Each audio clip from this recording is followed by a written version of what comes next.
What's up, everybody? It's me, Luke, and today we are going to be playing some League of Legends as Jax in the top lane. Oh, look. It looks like Mordekaiser has already started trying to fight us. It looks like he has chosen to lose. I didn't choose to lose for him. He's the one who stood here and fought me. That is not a good idea. I knew that was going to happen. My health is actually lower than I expected. So I misplayed a little bit. But I think I win from there, to be honest. I think I win. Okay, so what I wanted to talk about today was like space and astrology. Sorry, farming. Like space and astrology. I really like space. Like, I know that in space, when I was a kid, we didn't know if there was any planets out there in the solar system. Outside of the solar system. We only knew that there was planets inside of the solar system. We didn't know about exoplanets.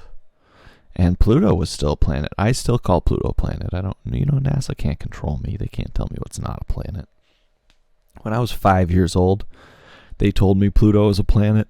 Now for the rest of my life, that heart, crater, round, asteroid-like homie, it will always be a planet to me. I respect Pluto. There's a Sailor Moon Sailor Scout named after Pluto. So that means to me that Pluto must be a planet. Alright, so when I was a kid, there was no exoplanets. We didn't know about them. We did not have the technology. And now with this new advanced technology, we do know about exoplanets way, way outside of our solar system.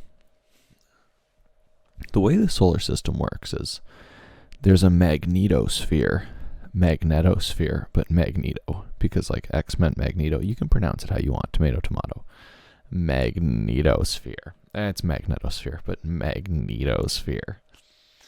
So the magnetosphere, we don't know much about it. We've only interacted with it one time, but we've observed it and its effects on the solar system and the movement of the planets and other objects in the universe. Wow. So if you ever play League of Legends and you fight Mordekaiser right here with his armor, the way to beat him is don't let him hit you 3 times, because then he starts hurting you a lot more. He starts doing more damage. Just don't let him hit you 3 times and you can beat him. It's real simple, actually. That's why I like to use Jax, because he spins his staff above his head and you can't hit him during that time. He's like invulnerable to being hit with auto attacks. With attacks, like bam, you can hit him with spells, but you can't hit him with attacks when he's using his spin, his counter-strike. So Mordekaiser can't hit him 3 times. If I get hit twice and then spin, then he's going to have to hit me twice again after the spin is over, and then hit me a 3rd time. So he has to hit me 5 times. So it gives me a lot of time to really whoop his butt. Either way, though, I know that outside of our solar system, there's planets, there's exoplanets orbiting stars. And we can roughly tell how close or how far they are from their stars by how fast they move. For example, I hope this works out. Nice. I think we win. I think I'm going to win. So, we know the size and the speed, the size and the distance from the speed the star travels around the planet.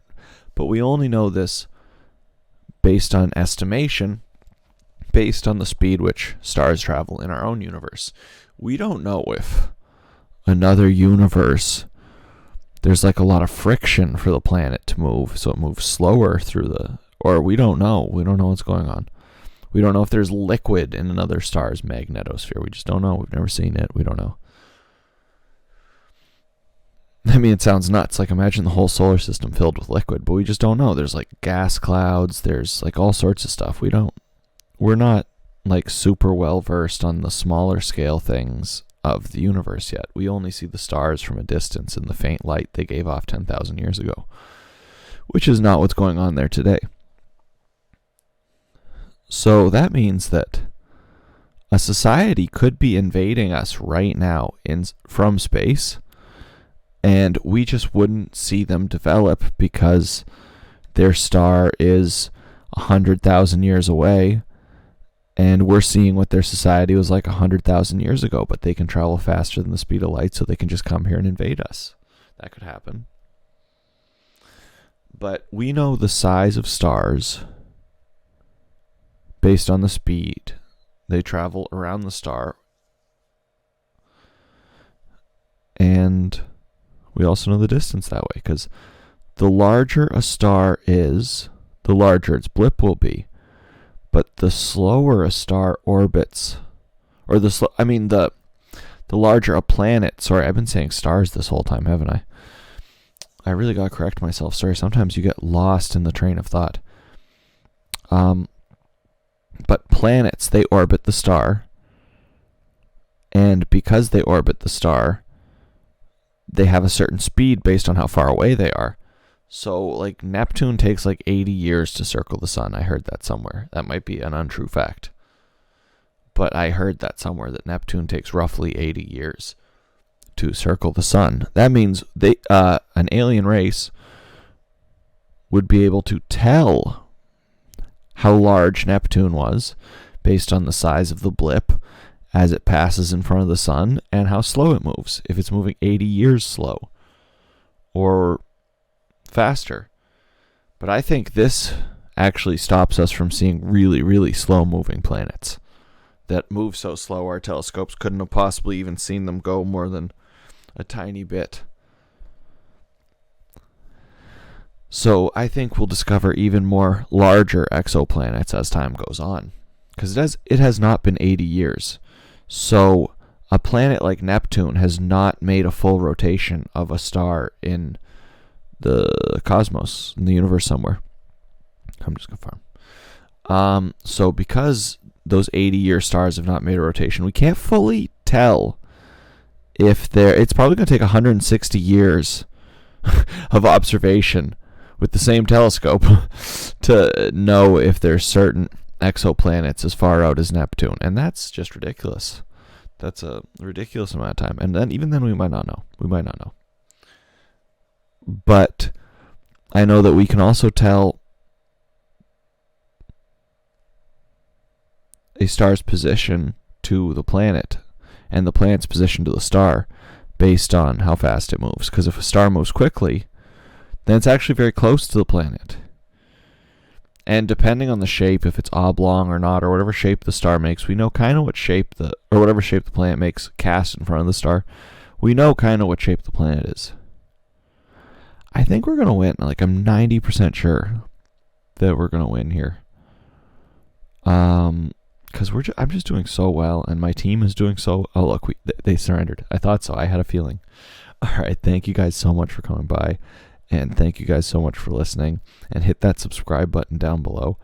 And please leave a comment.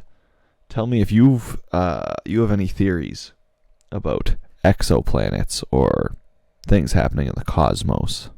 And thank you guys so much for watching. I hope you have a great day. Bye, guys. It's the